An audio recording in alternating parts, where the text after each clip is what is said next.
Essa circunscrição aqui da Paraíba, os meus parentes consanguíneos ou afins, ou por adoção de até segundo grau, não poderão concorrer a nenhum outro cargo. Vamos ler novamente. Ó, vamos ler. São inelegíveis no território da jurisdição do titular. Território da jurisdição do titular. Não é Paraíba?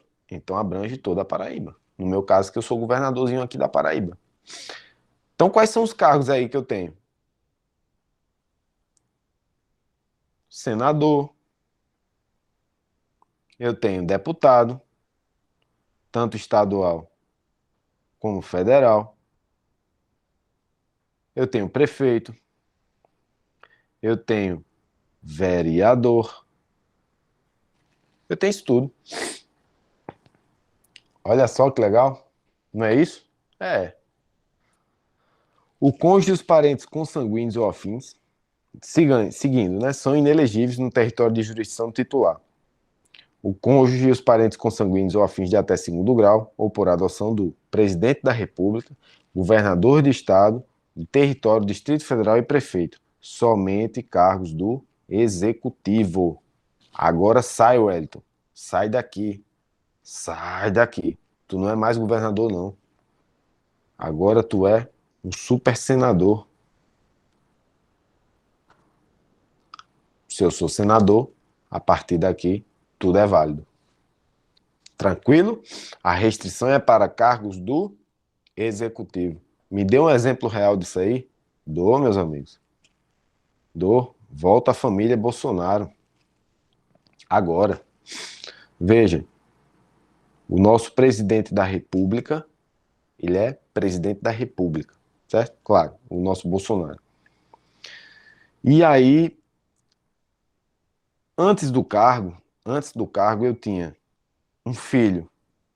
Antes dele assumir, eu tinha um filho, já que era deputado, ele também era deputado. Tinha um filho que era vereador, tudo tranquilo. E tinha um que concorreu juntamente na eleição dele, ele para a presidência e um concorreu para senador. Tudo beleza. Ele pode concorrer à reeleição? Pode. Por quê?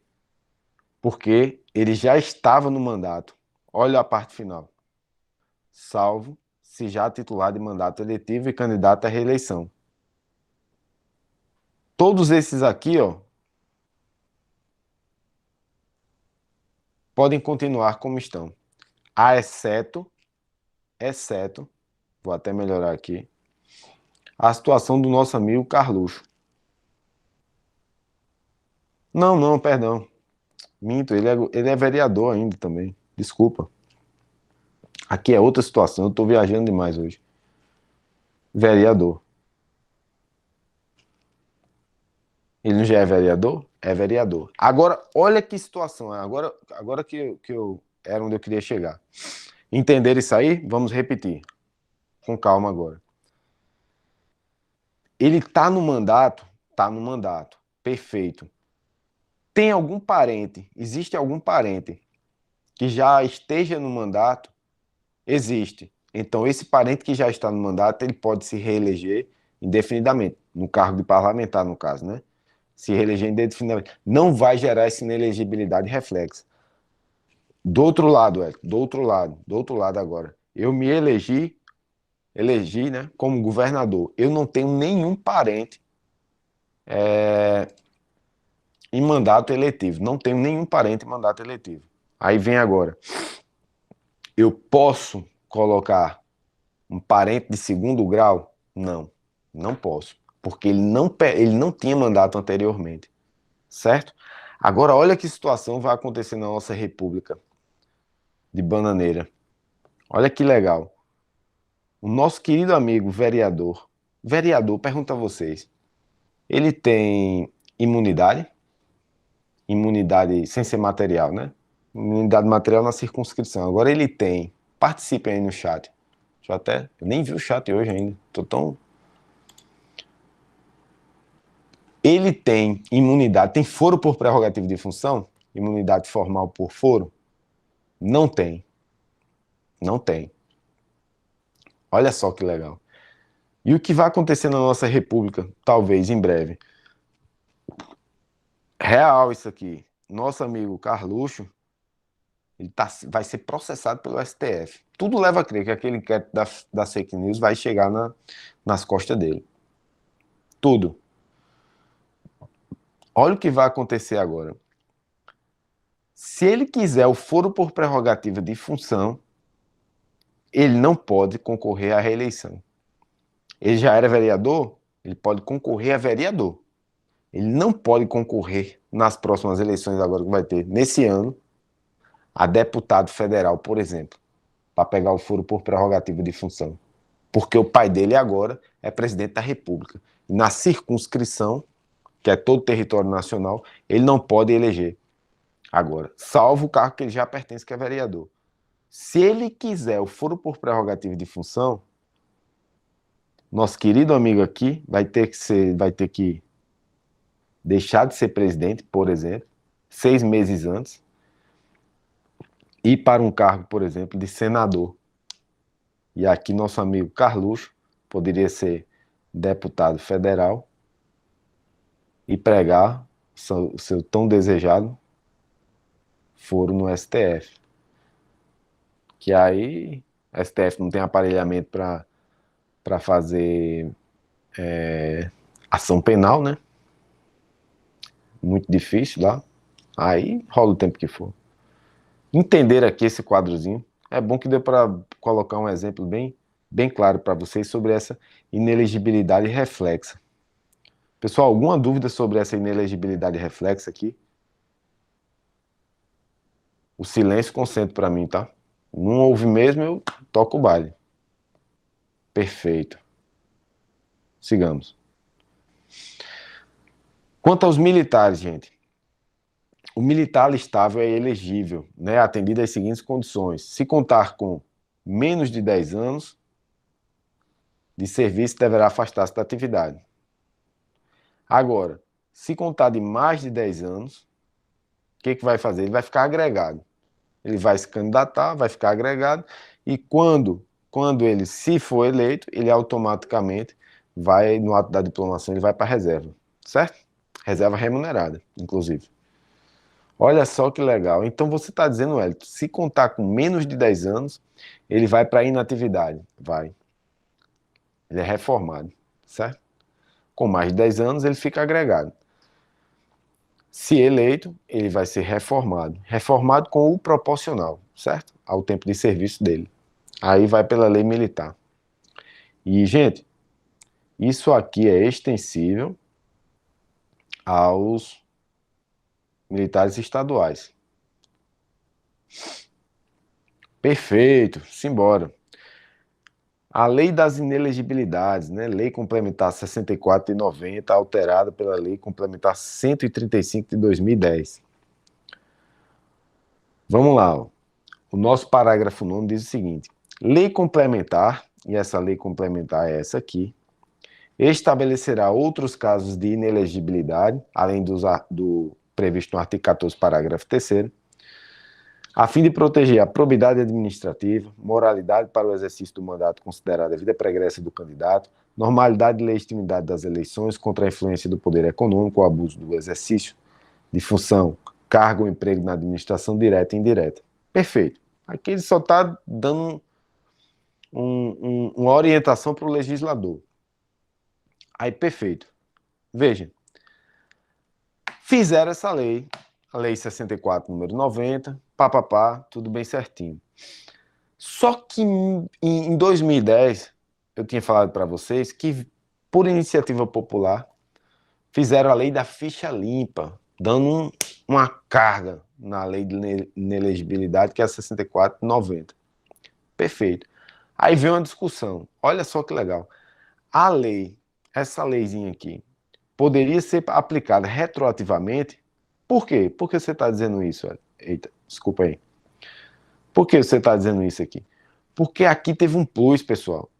Né? Aquele que fosse pego em alguma causa de inelegibilidade, anteriormente à lei, ele ficava 3 anos a contar Por exemplo, a contar da condenação penal, por exemplo, 3 anos. Vem aqui, ó, acabou, acabou a punição, né? A suspensão, tal, dos direitos políticos enquanto durar a execução penal. Ele ficava 3 anos para frente, inelegível. Aí veio essa lei, isso aqui era durante a lei 135 de 2010, e disse, não é mais 8. Aliás, 3. Agora são 8 anos. Aí vem cá. Essa lei poderia ser aplicada retroativamente? A maioria de vocês vão dizer assim, não, isso é uma espécie de sanção, né? Pois é, o STF entendeu que isso aqui não é sanção. Isso aqui é uma forma de condição de elegibilidade. É só uma regra do jogo referente a, a condição de elegibilidade. Declaratório, por exemplo, não é sanção. Olha o que diz. Aí vamos lá, olha o que disse o STF. É possível aplicar o prazo de 8 anos de inelegibilidade, introduzido pela Lei Complementar 135 de 2010, Lei da Ficha Limpa, às condenações por abuso de poder, mesmo nos casos em que o processo já tenha transitado em julgado. Ou seja, já transitou em julgado. Em julgado, né? Quando a Lei da Ficha Limpa entrou em vigor. Olha só que legal, bicho. A condenação por abuso do poder econômico ou político em ação de investigação judicial eleitoral transitada em julgado, pá, em sua redação primitiva, é apta a atrair a incidência da inelegibilidade do artigo 1º, inciso 1, a linha D, da redação dada pela lei complementar, aplicando-se a todos os processos de registro de candidatura em trâmite. Olha só que legal. É uma repercussão geral, por isso que eu trouxe aqui, que tem pertinência com o tema, certo? Trago aqui para vocês verem, olha o que diz aqui, antes e depois. Aqui diria 3 anos seguintes, e a lei da ficha limpa potencializou para 8 anos. Olha só que legal, certo? Perfeito, pessoal. E aqui traz ainda um plus, olha só. Órgão colegiado, vamos ler o dispositivo. Os que tenham, estou lendo da lei complementar 135, são inelegíveis para qualquer cargo, a linha D. Os que tenham contra sua pessoa representação julgada procedente pela Justiça Eleitoral em decisão transitada em julgado ou proferida por órgão colegiado. Em processo de apuração de abuso do poder econômico ou político para a eleição na qual concorrem ou tenham sido diplomados, bem como para as que se realizem 8 anos seguintes. Tranquilo? E aqui é o seguinte, aplica-se o princípio, eu trago essa questão, da irretroatividade da lei penal mais gravosa, mesmo a ações transitadas em julgado. Aí trago aqui a explicação do dizer o direito. Quem puder, pessoal, assine esse site aqui, viu? Digo para vocês de coração. Esse sitezinho aqui do buscador dizer o direito é show de bola para o cara estudar, viu? Principalmente jurisprudência. A inelegibilidade não é uma sanção, mas um requisito estabelecido em lei. Não é sanção. As hipóteses de inelegibilidade não apresentam caráter sancionatório. Por isso que o STF diz que aplica retroativamente. Depois vocês leem com calma aqui. Esse é certo e vão entender bem melhor. Tá certo? Vão entender direitinho e vai completar melhor a nossa aula. Fica de tarefa de casa. Trago aqui mais dois temas que são de relevante importância. Primeiramente, esse aqui. Isso aqui dói no meu coração, porque essa questão aqui, eu errei, né? Delegado de Polícia Civil do Espírito Santo. Sabe o que eu errei, pessoal? 15 dias. Olha, meu Deus do céu. 15 dias foi o que eu errei. Não tinha lido o dispositivo. O mandato eletivo poderá ser impugnado ante a Justiça Eleitoral, o AIME, né? Ação de impugnação do mandato eletivo, 15 dias contados da diplomação. Instruída a ação com provas de abuso de poder econômico, corrupção ou fraude. A ação de impugnação de mandato tramitará em segredo de justiça, respondendo ao autor na forma da lei, se temerário manifesta má-fé. Quero que você coloque um asteriscozinho nisso aqui, certo? E não esqueça de ler antes do dia da prova, um dia de véspera. Consulta as questões locais. Pessoal, esses dois dispositivos têm uma possibilidade de cair muito grande. Muito grande. Por que, Wellington, você está dizendo isso? Olha só, pessoal, 2000 ontem. Duas emendas fresquinhas aí de 2021. O CESP vai querer saber se você está atento a isso aqui, pessoal. Certo? Você não pode ir para a prova sem ler esse dispositivo exaustivamente. Olha só, serão realizadas concomitantemente às eleições municipais as consultas populares sobre questões locais aprovadas pelas câmaras municipais, encaminhadas à Justiça Eleitoral até 90 dias antes da data das eleições, observados os limites operacionais relativos ao número de quesitos. Veja, aqui é uma potencialização da participação popular, né? Não se trata de referendo, não se trata de plebiscito, mas é como se fosse uma consulta popular propriamente dita mesmo aqui, ó.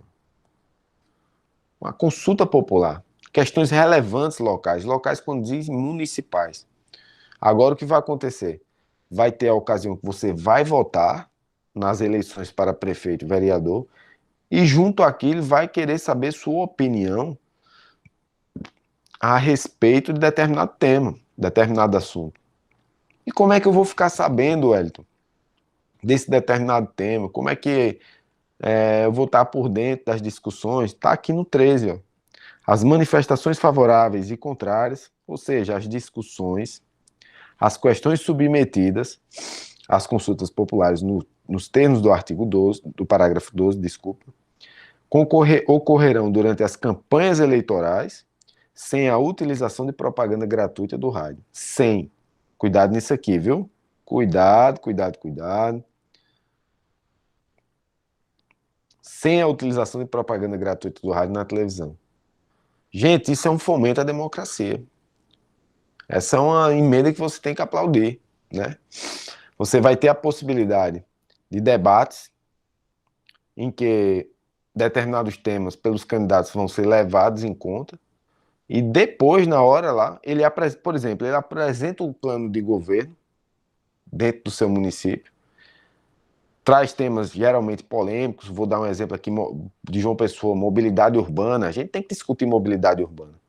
Não dá para você sair de casa, ou você sai de casa de 5 horas da manhã, se sair de 7, você vai chegar atrasado.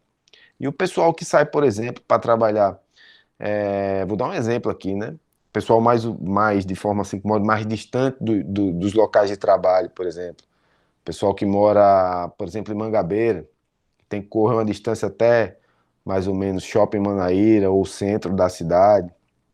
A distância é muito longa, né? Já era para ter um projeto de BRT aqui em João Pessoa há muito tempo, ou metrô submerso, não, para fora, né? Como é lá em Recife, por exemplo. Né? É uma coisa que você deveria chamar a população, por exemplo, né? E dar a sua opinião. Então, questões relevantes populares, né? Cuidado nessas duas emendas, pelo amor de Deus. Você tem que me prometer que vai ler isso antes da prova, certo? Qualquer cargo que você for fazer. Suspensão dos direitos políticos. Pessoal, prova da... Eu vou até colocar aqui, ó. Pressa, sono, 1 hora de prova, 1 hora e meia de prova, 2 horas de prova, você já está com a cabeça cheia. Aí eu, em vez de ler perda, eu leio cassação. Marquei errado na prova da PF. Acho que foi a primeira questão de administrativa, foi de constitucional. Não confunda, porque a cassação de direitos políticos é vedada. É vedada a cassação. Não existe cassação de direitos políticos. jamais vai existir a cassação de direitos políticos, certo? E o Wellington, mas aqui o dispositivo não diz onde é perda. Eu vou